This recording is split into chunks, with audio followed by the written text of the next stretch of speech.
சகோதரர் ஆர் ஸ்டான்லியின் நாளொரு மேனியிலிருந்து இன்றைய தியானம் செப்டம்பர் 20. ஊர் விட்டு ஊர். விசுவாசத்தினாலே ஆபிரகாம் கீழ்ப்படிந்து தான் போகும் இடம் இன்னதென்று அறியாமல் புறப்பட்டு போனான்.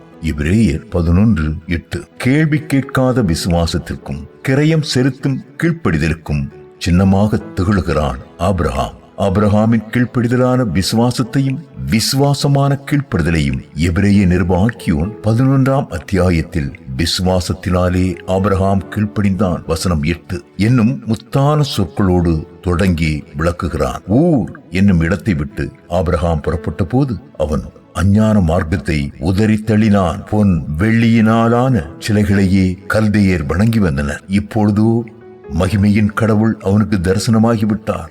உயிருள்ள மெய்யான கடவுளுக்கு ஊழியம் செய்வதற்கு விக்கிரகங்களை விட்டு அவரிடம் அவன் கீழ்ப்படிதலுடன் முழுமையாக திரும்பினான். பிரிந்து வாழும்படி கடவுள் கொடுத்த தெளிவான அழைப்பிற்கு கீழ்ப்படியாததால் எண்ணற்ற கிறிஸ்தோர் தங்கள் வாழ்க்கையை நாசப்படுத்தி இருக்கின்றனர். தேவ பக்தியான வாழ்விற்கு பிரிந்திருத்தல் எவ்வளவு அவசியம் என்பதை பின்வரும் தேவ வார்த்தைகள் உணர்த்துகின்றன.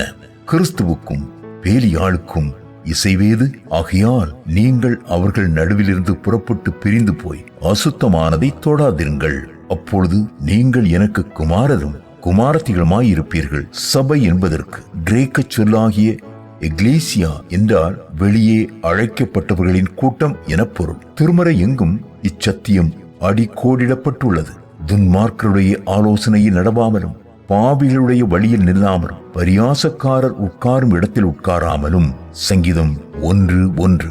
மாறுபாடுள்ள இத்தலைமுறையை விட்டு விலகி உங்களை ரட்சித்துக் கொள்ளுங்கள் என்னும் வார்த்தைகளோடு பேதுரு தனது பெந்தேகொஸ்தே அருளுரையை முடித்தான். ஒளியும் இருளும் பிரிக்கப்பட்டதை விவிலியத்தின் முதல் பக்கம் அறிவிக்கிறது. உள்ளிருப்போருக்கும் வெளியிலிருப்போருக்கும் உள்ள வேறுபாட்டை கடைசி பக்கம் வகையறுக்கிறது. அப்படியானால் உலகை விட்டு ஓடி விடுவதல்ல, கரை நிறைந்த இவ்வுலகின் கண்ணியான வழிகளிலிருந்து நமது மனதையும் உள்ளத்தையும் விடுவித்துக் கொள்ளுதலாகும்.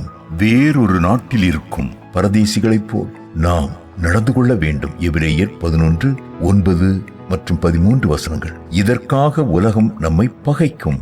ஆனால் கீழ்ப்படிதலான வாழ்விற்கான அடிப்படை கிரயம் இதுவே. இயேசுவின் பின்னே போகத் துணிந்தே பின்னோக்கே நான் சிலுவையின் முன்னே உலகம் என் பின்னே பின்னோக்கே நான்